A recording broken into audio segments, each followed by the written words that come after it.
الحمد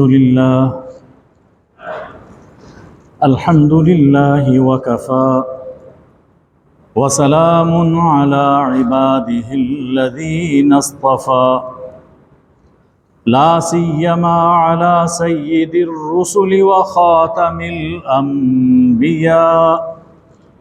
وعلى آله الأصفياء والرضوان على أصحابه الأتقياء.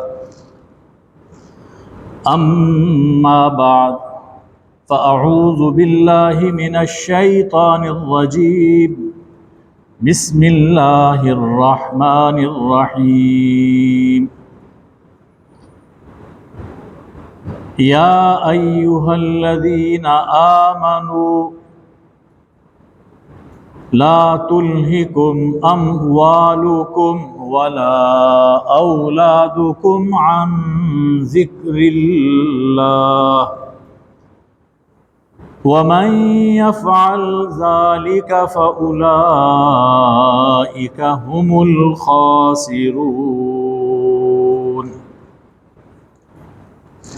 صدق اللہ مولانا العظیم. حاضرین گرامی قدر،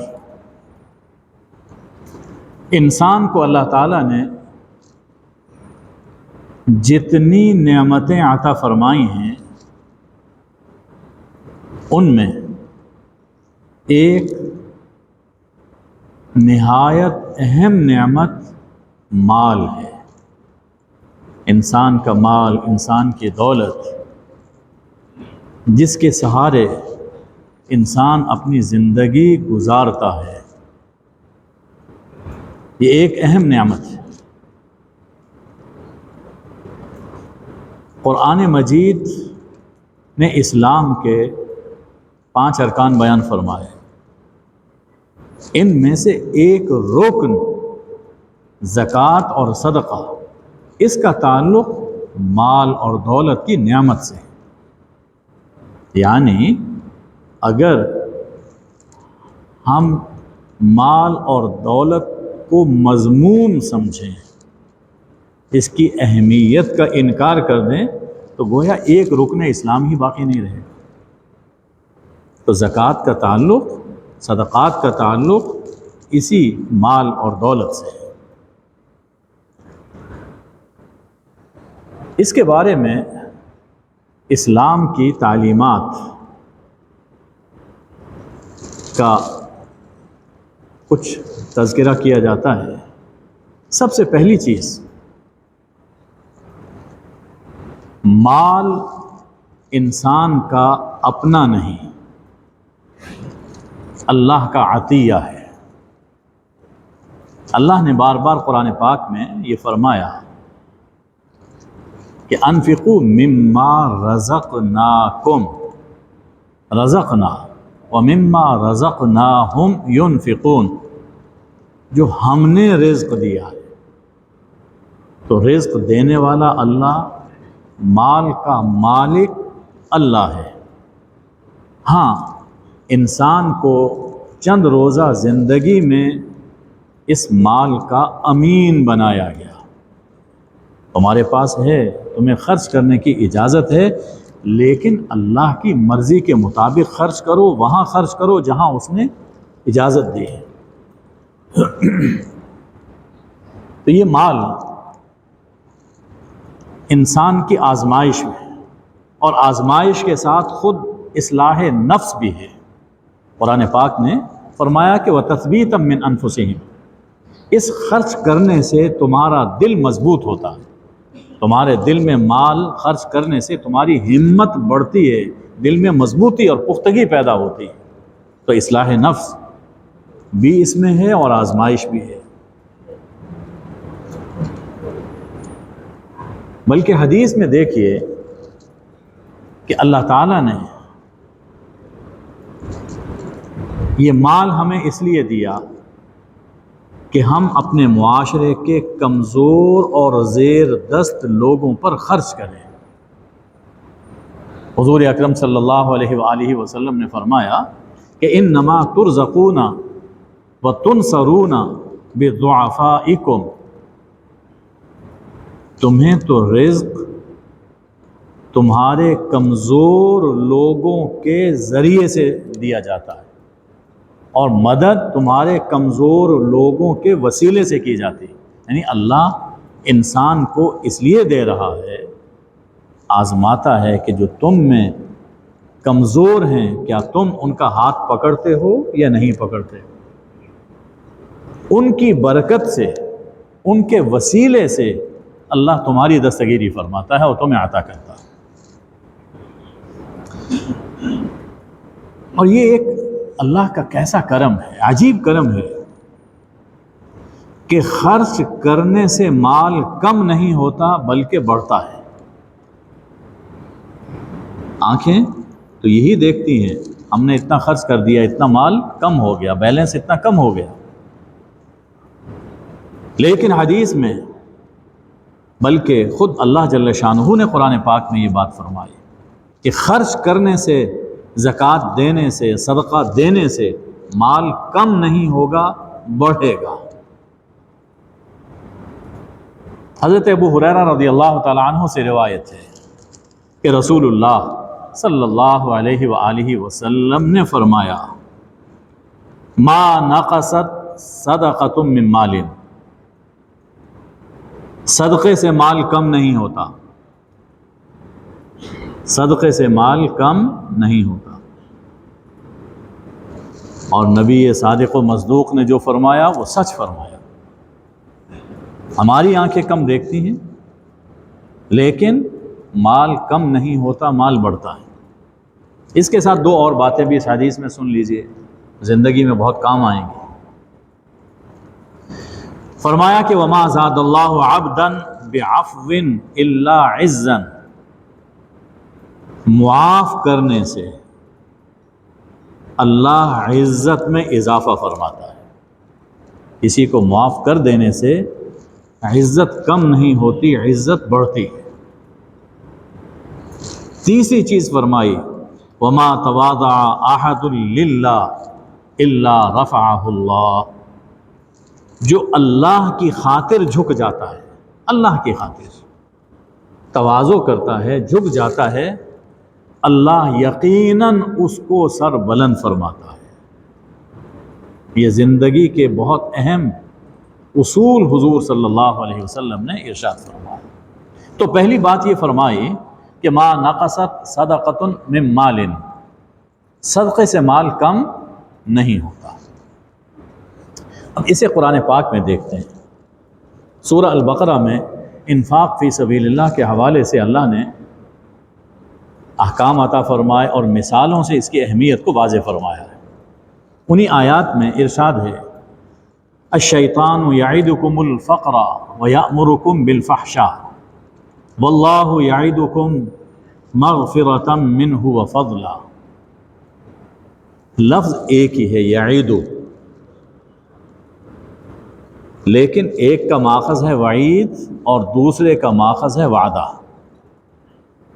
شیطان تمہیں وعید دیتا ہے، شیطان تمہیں ڈراتا ہے فقر سے، کہ اگر تم خرچ کرو گے تو محتاج ہو جاؤ گے، ابھی یہ کام پڑا ہے، ابھی یہ کام پڑا ہے، اگر تم نے اللہ کی راہ میں خرچ کر دیا تو تم محتاج ہو جاؤ گے۔ شیطان فقر سے ڈراتا ہے اور بے حیائی کی راہ دکھاتا ہے، بے حیائی کی تلقین کرتا ہے، بے حیائی کے راستے سجھاتا ہے، یأمرکم بالفحشاء۔ اور بعض مفسرین نے فقر کے حوالے سے الفحشاء میں بخل کو داخل فرمایا کہ فقر سے ڈراتا ہے اور تمہیں بخل اور کنجوسی کی تلقین کرتا ہے۔ شیطان کا تو یہ کام ہے۔ اس کے مقابل میں واللہ یعیدکم مغفرۃ منہ وفضلا، اللہ تمہیں وعدہ دیتا ہے، اللہ تم سے وعدہ فرماتا ہے اگر تم میری راہ میں خرچ کرو گے میں تمہیں بخشوں گا، وفضلا، اور تمہیں اور عطا فرماؤں گا. وہی بات جو حدیث میں حضور صلی اللہ علیہ وسلم نے فرمائی کہ اللہ کا وعدہ ہے آخرت میں مغفرت ہوگی اور اس دنیا میں تم پر فضل ہوگا، مزید رزق اللہ عطا فرمائے گا. یہ اللہ کا وعدہ ہے. واللہ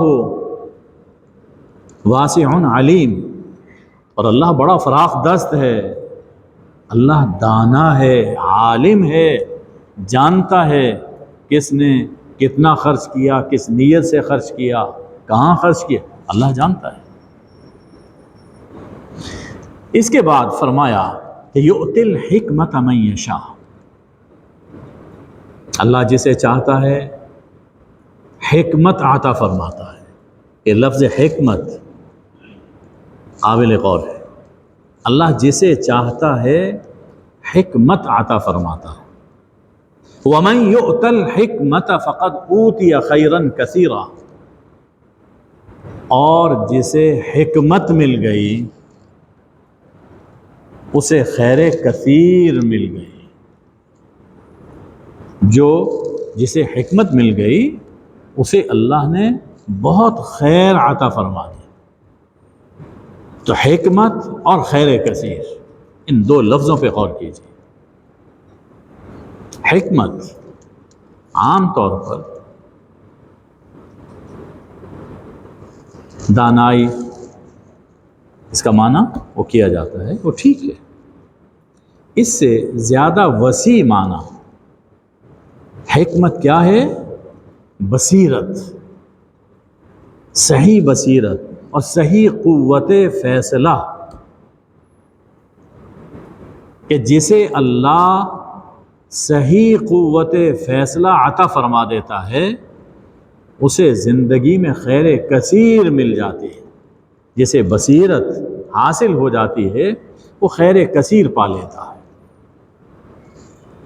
اور یہاں جب گزشتہ آیت کے ساتھ ملا کر اس کو دیکھتے ہیں تو چونکہ گزشتہ آیت میں اللہ تعالیٰ نے یہ فرما دیا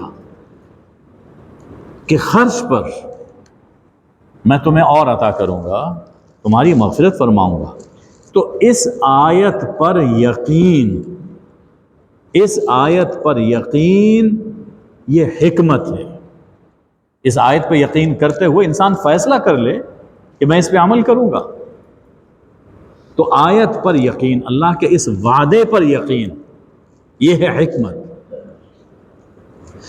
اور اس کی مناسبت سے جو دوسرا جملہ ہے خیر کثیر، یہاں خیر سے ایک بڑا مصداق اس آیت کے حوالے سے وہ ہے مال کثیر، کہ جسے یہ حکمت، جسے یہ یقین حاصل ہو گیا، یہ حکمت مل گئی، اللہ کے وعدے کی سچائی اس کے دل میں بیٹھ گئی اور اس نے اللہ کی راہ میں خرچ کرنا شروع کر دیا، تو اسے خیر کثیر مل گئی. یعنی اس کے بدلے میں اللہ اسے اسی دنیا میں بہت مال عطا فرمائے گا. یہ خیر کثیر، یہ ایک مفہوم اس آیہ کریمہ کا یہ بھی، خیر کثیر مل گئی. اب ذرا اپنی تاریخ پر نظر ڈال لیجیے. صحابہ کرام رضوان اللہ علیہم اجمعین، اہل بیت علیہم السلام، انہوں نے اللہ کے وعدوں پر یقین کیا، اللہ کے وعدوں پر یقین تھا انہیں، اور اس پر عمل کرتے تھے. تو یہ ہمارے سامنے کی باتیں ہمیں نظر آتی ہیں کہ کیا حال تھا ان کا، اور اللہ نے انہیں دنیا کے خزانے عطا فرما دیے انہی کی زندگیوں میں، ان کی زندگیوں میں. تو صرف یہ ایک زبانی کلامی بات نہیں ہے، بلکہ یہ ایک تاریخی بات ہے اور تاریخی حقیقت ہے کہ جو اللہ کے وعدے پر یقین کرتا ہے اور اللہ کی راہ میں خرچ کرتا ہے، اللہ اسے اسی دنیا میں بہت مال بھی عطا فرماتا ہے، اس پر اپنا فضل فرماتا ہے. سورہ المنافقون کی آیہ کریمہ پر غور کیجیے. یا ایھا الذین آمنوا لا تلہکم اموالکم ولا اولادکم عن ذکر اللہ، اے لوگوں جو ایمان لائے تمہیں تمہارا مال اور تمہاری اولاد اللہ کے ذکر سے غافل نہ کرنے پائے۔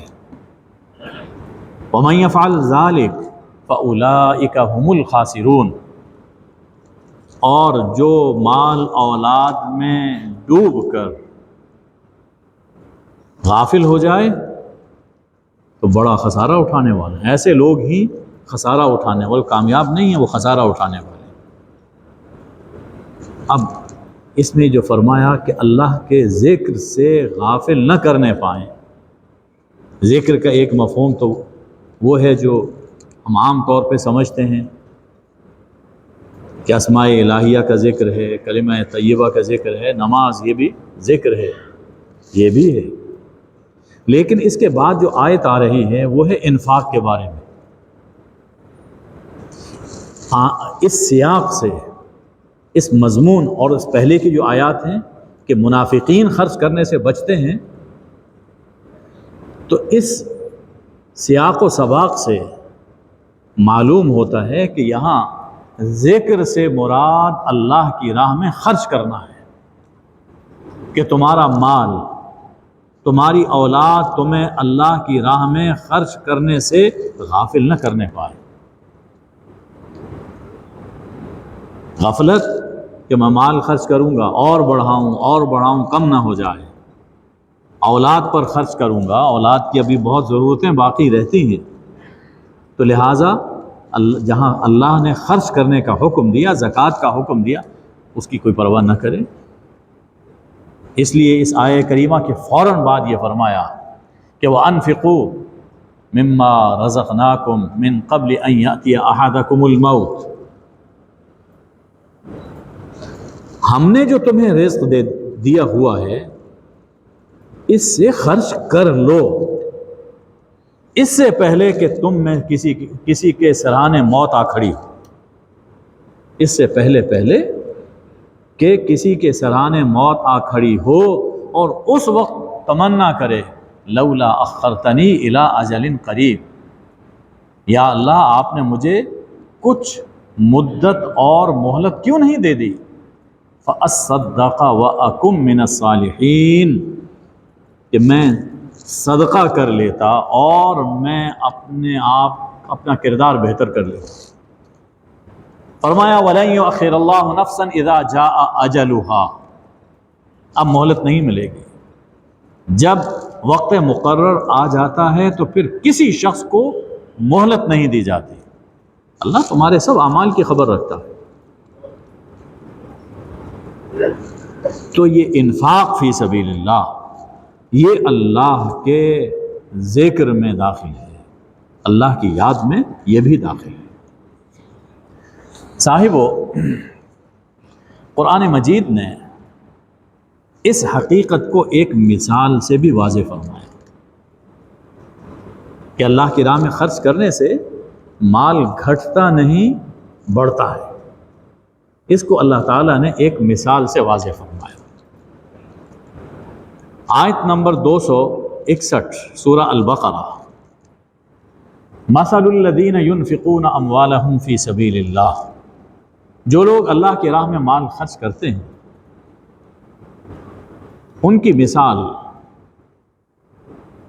یوں ہے کہ جیسے ایک دانہ ہوتا ہے، انبتت سبع سنابل، دانہ ایک زمین میں بویا جاتا ہے، اس سے 7 بالیں اگاتی ہیں، 7 بالیں اس سے اگتی ہیں، فی کل سنبلۃ 100 حبہ، ہر بال میں 100 دانے ہوتے ہیں۔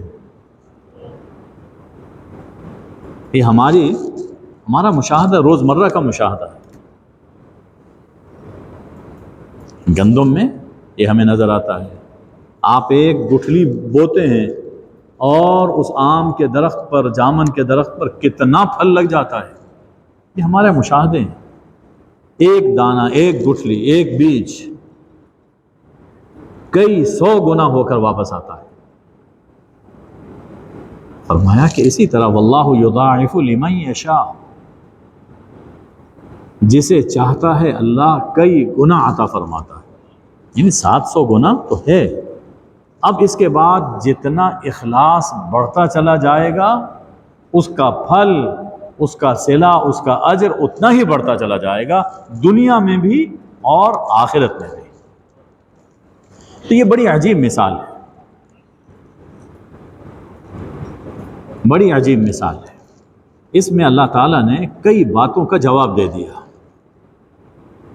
کیسا مال خرچ کرے، سوال ہوتا ہے نا، مال خرچ کرنا ہے تو کیسا مال خرچ کرے، کیسے خرچ کرے، کہاں خرچ کرے، ان سب باتوں کا جواب اسی ایک مثال میں موجود ہے۔ دیکھیے، ایک دانہ، ایک گٹھلی 700 دانوں میں کب بدلتی ہے؟ جب وہ بیج عمدہ ہو، بیج عمدہ ہو، ردی بیج برابر نہیں ہوتا۔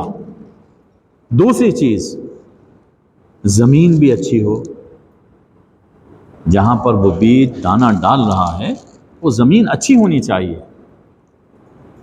چوریدہ زمین میں بیج نہیں پھوٹے گا۔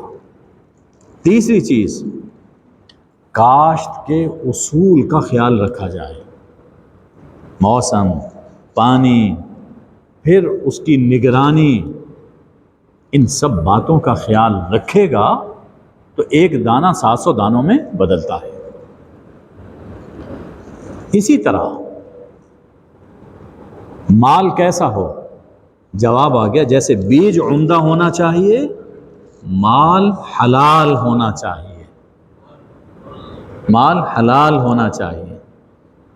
اگر حلال اور طیب نہیں ہے تو اللہ کے یہاں قبول نہیں ہوتا۔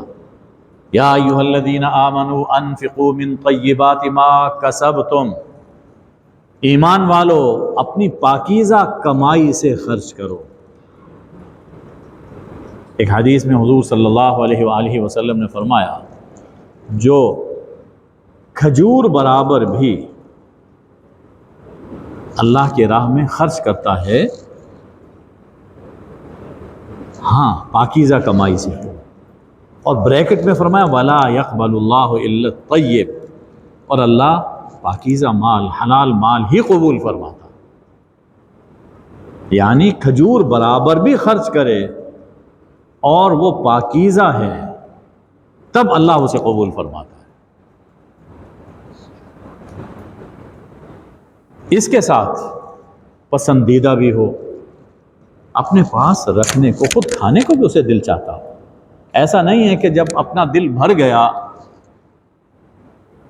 جان چھڑانے کے لیے کسی کو دے دیا، اگرچہ اس پر بھی اجر ہے، میں اس کی نفی نہیں کر رہا ہوں، لیکن جو قبولیت کا اعلیٰ درجہ ہے وہ اسی پہ ملتا ہے کہ خود رکھنے کو، کھانے کو دل چاہے، پھر کسی کے ساتھ شیئر کر لے۔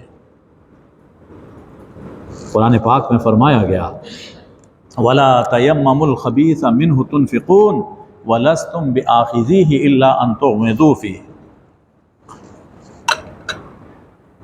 ردی مال اللہ کی راہ میں خرچ نہ کرو، ردی ایسا مال کہ اگر تمہیں دیا جائے تو تم لینا پسند نہ کرو، جس کو تم خود لینا پسند نہیں کرتے اللہ کی راہ میں دینا بھی تمہارے لیے درست نہیں۔ پسندیدہ، حلال بھی ہو، پسندیدہ بھی ہو۔ اسی سورہ میں فرمایا کہ لن تنالوا البر حتى تنفقوا مما تحبون،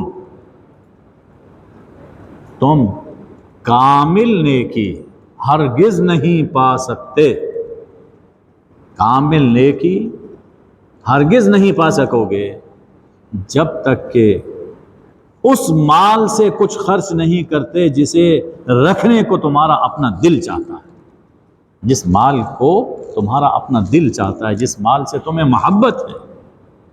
قربانی کے جانور میں کیا حکم دیا گیا؟ وہ مانوس جانور وہ قربان کیا جائے۔ تو مال میں سے بھی جو پسندیدہ ہو، اچھا ہو، وہ خرچ کیا جائے اللہ کی بارگاہ میں۔ ایک واقعہ یاد آ گیا، روایت ہے حضرت انس رضی اللہ تعالیٰ عنہ سے، اور واقعہ ہے حضرت انس کے سوتیلے باپ حضرت ابو طلحہ رضی اللہ تعالیٰ عنہ کا۔ حضرت انس فرماتے ہیں کہ مدینہ طیبہ میں کھجور کے سب سے زیادہ باغات ابو طلحہ کے تھے، یعنی میرے سوتیلے ابا کے تھے، اور ان میں بہترین مال، بہترین باغ وہ تھا جسے بیرہا کہتے ہیں۔ یہ کہاں پہ تھا؟ مسجد نبی ہم سب حضرات جاتے ہیں، جو نہیں گئے اللہ انہیں لے جائے۔ باب مجیدی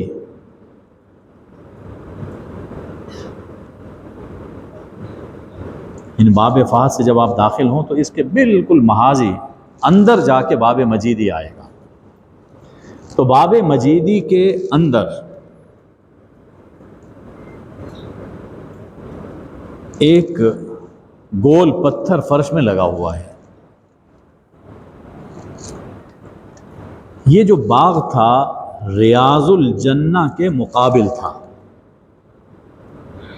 جو پرانی مسجد ہے اس کے بالکل مقابل، تو بہت بڑی مسجد ہو گئی، تو یہ باغ وہاں تھا، اور اس میں ایک کنواں تھا، پانی بہت اچھا، گھنا باغ۔ حضور صلی اللہ علیہ وآلہ وسلم کبھی کبھار یہاں تشریف لے جاتے، آرام فرماتے اور اس کا پانی نوش جاں فرمایا کرتے تھے۔ بہت اچھا باغ تھا۔ تو وہ جو کنواں تھا، اب یہ صورتحال بدلی ہے، تو کنواں تو بند ہو گیا، لیکن اس کے علامت، اس کی یاد میں ایک پتھر، گول پتھر وہاں موجود ہے، اب بھی کارپیٹ اٹھائیں گے تو آپ کو نظر آئے گا۔ اس جگہ پر وہ باغ تھا اور کنواں تھا۔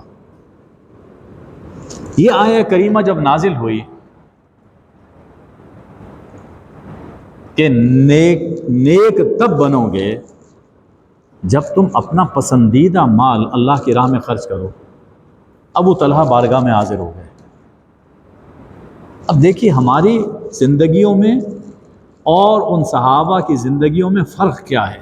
صحابہ کا مقام جو سب سے اونچا ہے اس امت میں، جو سب سے اونچا مقام ہے، وہ اسی لیے تو ہے کہ ہم سنتے ہیں، عمل کو ٹال دیتے ہیں، اچھا کر لیں گے۔ صحابہ کیا تھے؟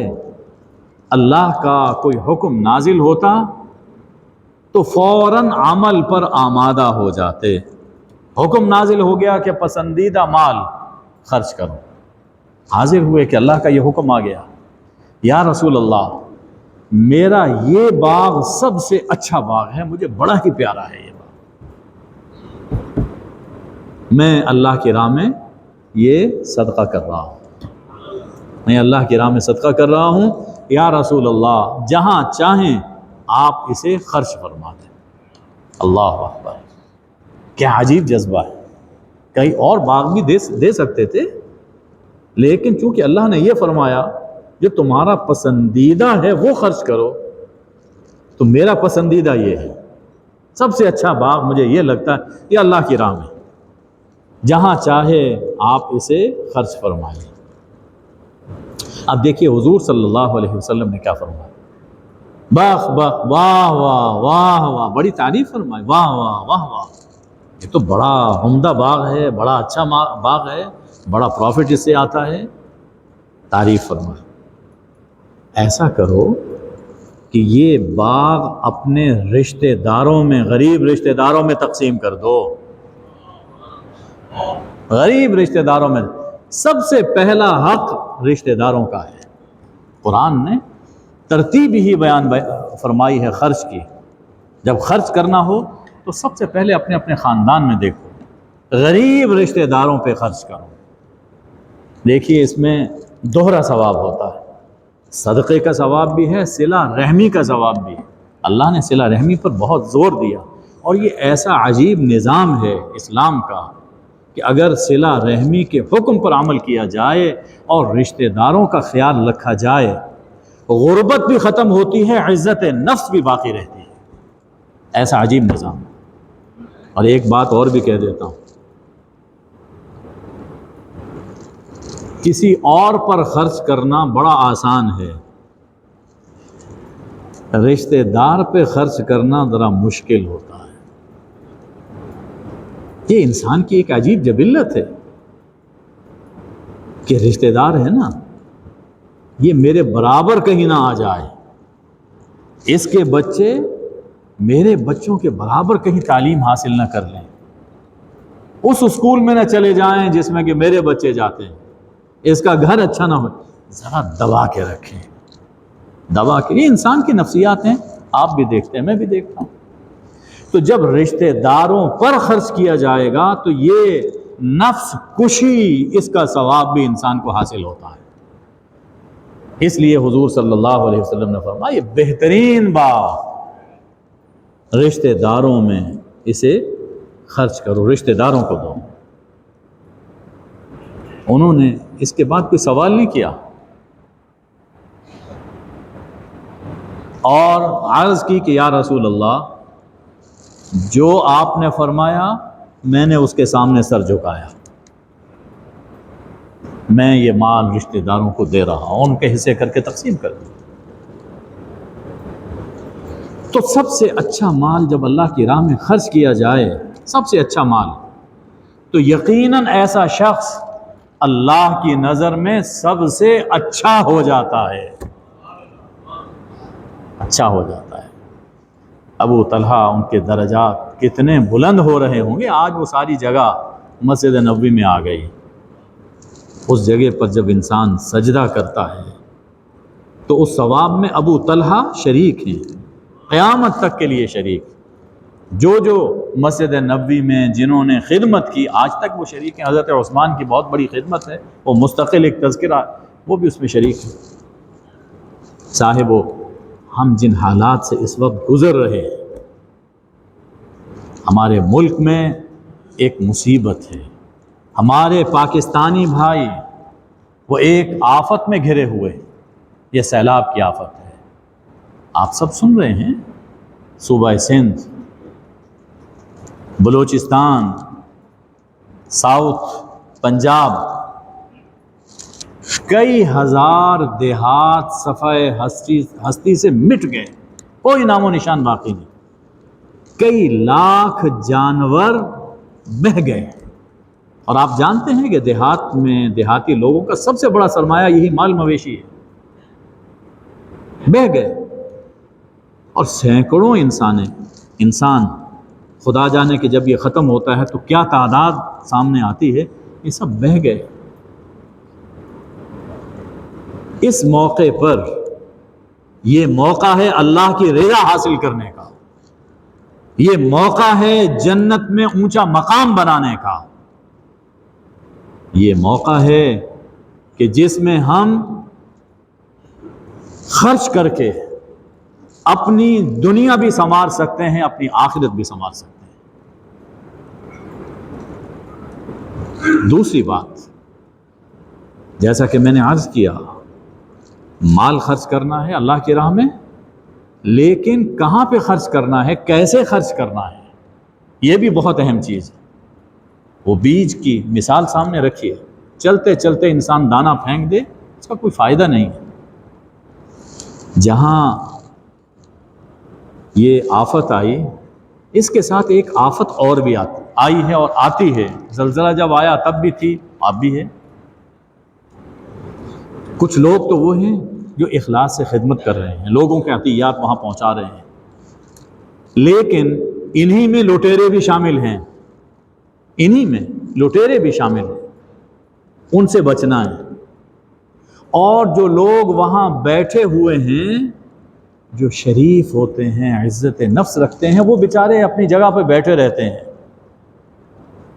اور آپ امداد لے کے جاتے ہیں تو لٹیرے آتے ہیں اور وہ امداد چھین کر لے جاتے ہیں، غیر مستحق وہ اس پہ قبضہ کر لیتے ہیں. خود مجھے اس کا تجربہ ہو چکا. اس لیے ایسے کسی ذریعے سے، آپ کا اپنا کوئی سورس ہو یا کوئی تنظیم ہو، کوئی جماعت ہو، تو ایسے کسی ذریعے سے امداد بھجوائیے کہ جو مستحقین تک پہنچے، لٹیرے اس پر قبضہ نہ کرنے پائیں. دو باتیں.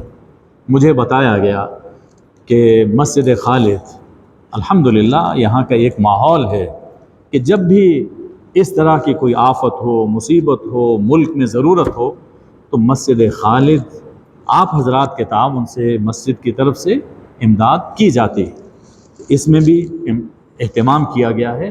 تو کھلے دل سے ان سیلاب زدہ لوگوں کی مدد کیجیے اور اللہ کی بارگاہ میں اپنا مقام بنائیے۔ اللہ مجھے آپ کو عمل کی توفیق عطا فرمائے۔ وآخر دعوانا ان الحمد للہ رب العالمین۔